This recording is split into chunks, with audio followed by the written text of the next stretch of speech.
Senator Cory Booker, a.k.a. Spartacus, a.k.a. Jazz Hands McGee, a.k.a. T-Bone's best pal, attempt to rape a gay man. Well, that is what somebody is alleging on Twitter. It seems that earlier today there was a Twitter account named Deep Throat, ironically enough, which, you know, somebody claiming to be a leftist gay man who told the story of the time that Cory Booker attempted to force him to give him oral sex.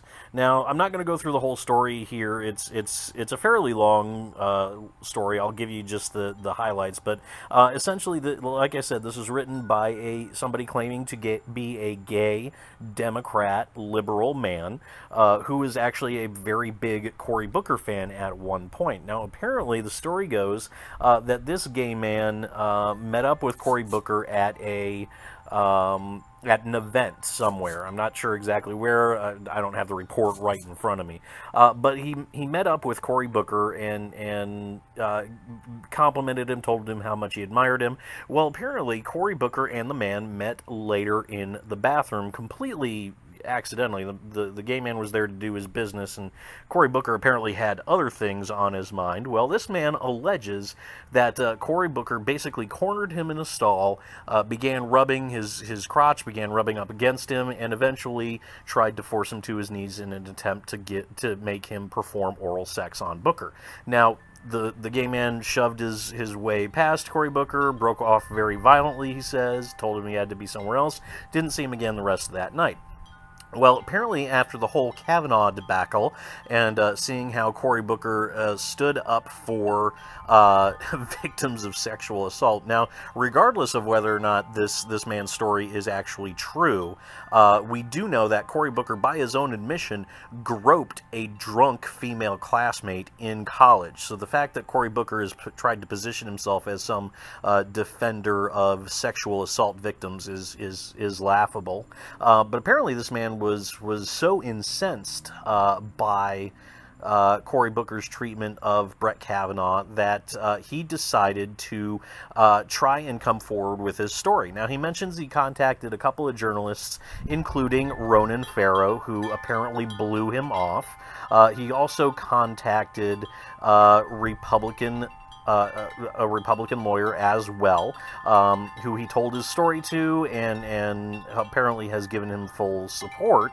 Now, like I said, we don't know if this is true or not. Cory Booker has not responded to these allegations. Nobody involved in the story has responded to the allegations that this man has come forward with. Really, it's totally anonymous. Nobody knows who he is. So, like I said, you know, I'll go ahead and put the link to the tweet in the description of this video, so you can read through it and judge for yourself whether or not it's true. Personally, I don't know. It sounds to me like it may be somebody who's LARPing. It may be just somebody who's posting a story trying to get a rise out of somebody. I would love it if it was true, because Cory Booker attempting to rape somebody after, you know, again, like I said, trying to hypocritically position himself as a defender of sexual assault victims, that would just be, that would just be delicious. The memes write themselves at that point. But you know, personally, like I said, I don't know. It could be true, it could not be true, but that's not the point here, folks. That's whether or not a sexual assault allegation is true is irrelevant in today's Me Too era. Ever since the new standard set by the Democrats over the Brett Kavanaugh allegations, we have to automatically believe this man's allegations. And to their credit, a lot of people on Twitter did post messages of support and did post about how they believed this man's allegations, even though they weren't sure whether or not it was true. So we have to believe these allegations, no matter how anonymous, no matter how far-fetched. I mean, we had to believe Julie Swetnick when she told the world that Brett Kavanaugh, the schoolboy, the choir boy of the century, the Boy Scout, the man who probably would say sorry if he swatted a fly.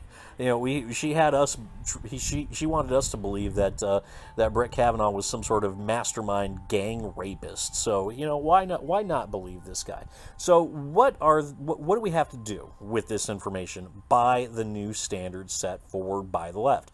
Well, obviously we have to investigate. You know, we have to take this wherever it leads. We have to look into it as deeply as possible. I think we need to get the FBI involved on this. You know, the standard investigation seems to be a week. That seems to be the agreed upon time. I think that's plenty of time for the FBI to look into it.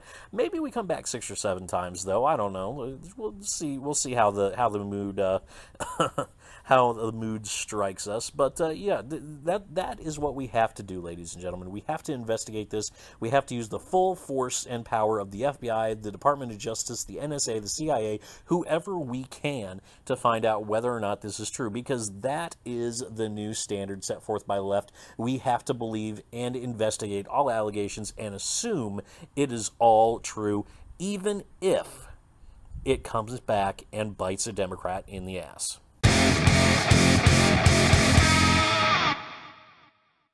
Hey guys, thanks so much for listening. Let me know what you think about all this in the comment section below. Do you think Cory Booker tried to force a gay man to give him oral sex in the bathroom? Let me know what you think in the comment section. As always, if you liked what you heard, leave a like and subscribe to my channel. Both those things help me out quite a bit, and I will see you all next time.